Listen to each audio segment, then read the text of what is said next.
Olá, tudo bem? Vamos explicar o mais simplificadamente possível do que se trata a teoria dos jogos, e com a forma mais clara e ilustrada para deixar em poucos minutos um entendimento claro a respeito desta ferramenta no processo da tomada de decisão. Tratando-se de um modelo matemático que estuda situações estratégicas envolvendo duas pessoas ou dois grupos, ou uma pessoa e um grupo de pessoas. Teoria. Como seu significado já diz, teoria hipotético, uma ideia que surge baseada em alguma hipótese. Assim, o exemplo que eu tenho uma teoria, mas eu não consigo comprová-la. Ou seja, nas teorias especulamos hipóteses, mas não temos certeza se realmente na prática é o que supomos, pois se trata de uma forma de pensar e entender algum fenômeno a partir da observação. Assim, podemos comparar também com a teoria da evolução. Não temos certeza, mas dados obtidos, pesquisas feitas nos fazem acreditar cada vez mais de onde e como surgimos, pois as possibilidades existem, assim como outras formas também são estudadas até hoje.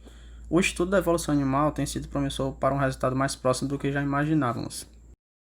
Temos aqui os dois criadores da teoria dos jogos, à esquerda o húngaro John von Neumann e à direita o economista austríaco Oskar Morgenstern, que através de uma publicação em 1944 tornou-a um ramo proeminente na matemática, e posteriormente nada mais nada menos que um modelo matemático utilizado até hoje na resolução de problemas na tomada de decisão.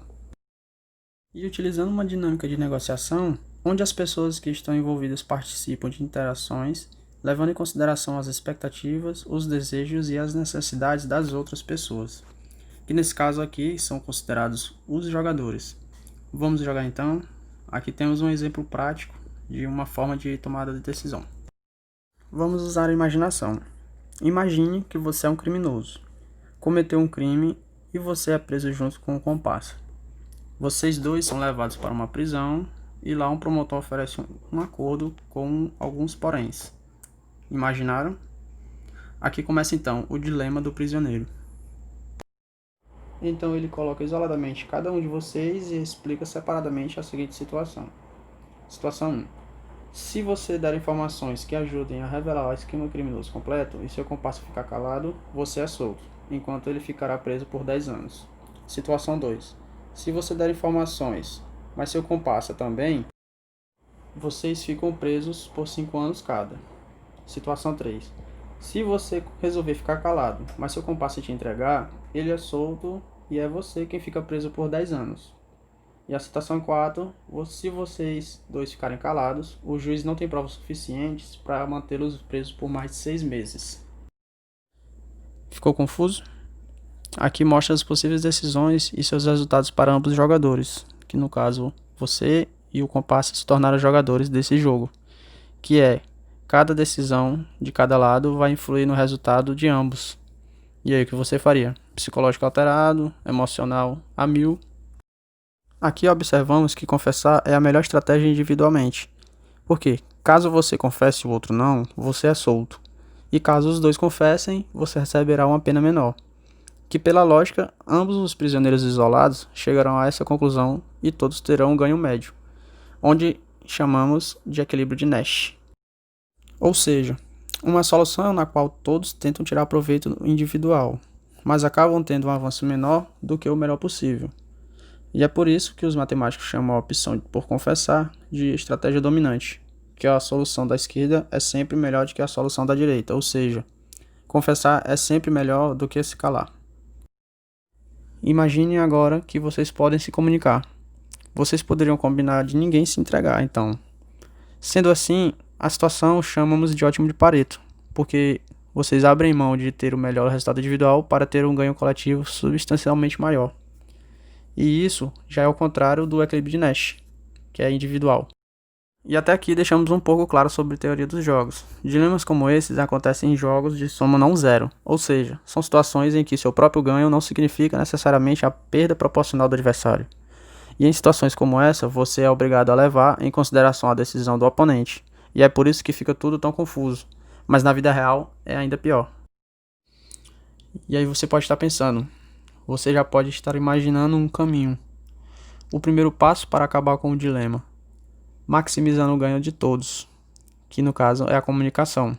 Se as duas partes forem capazes de estabelecer um diálogo, elas podem combinar suas decisões.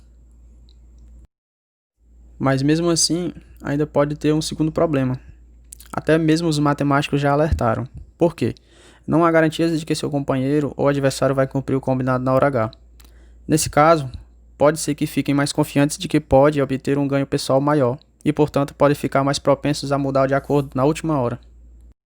E para evitar tudo isso, não tem jeito.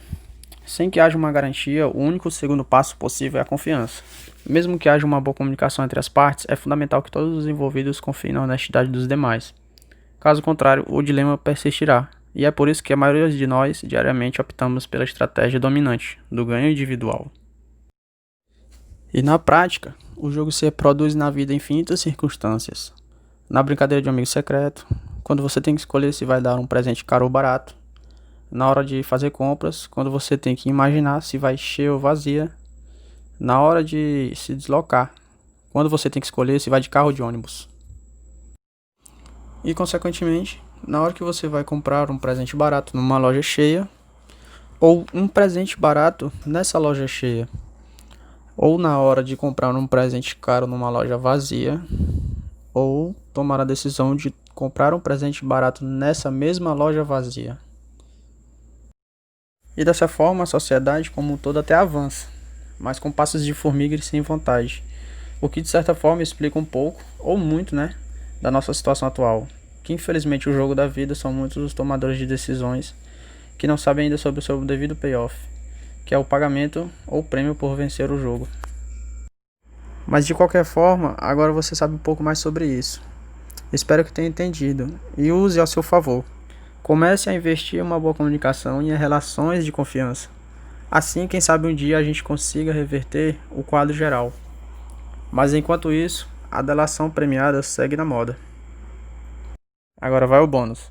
O seu aspecto mais marcante é o fato dele sempre proporcionar as opções às vítimas, que no caso são os jogadores, para que eles possam escolher entre a vida e a morte. E algumas dessas opções influenciam nos resultados de outros jogadores desse jogo que ele sempre convida com um: vamos jogar um jogo?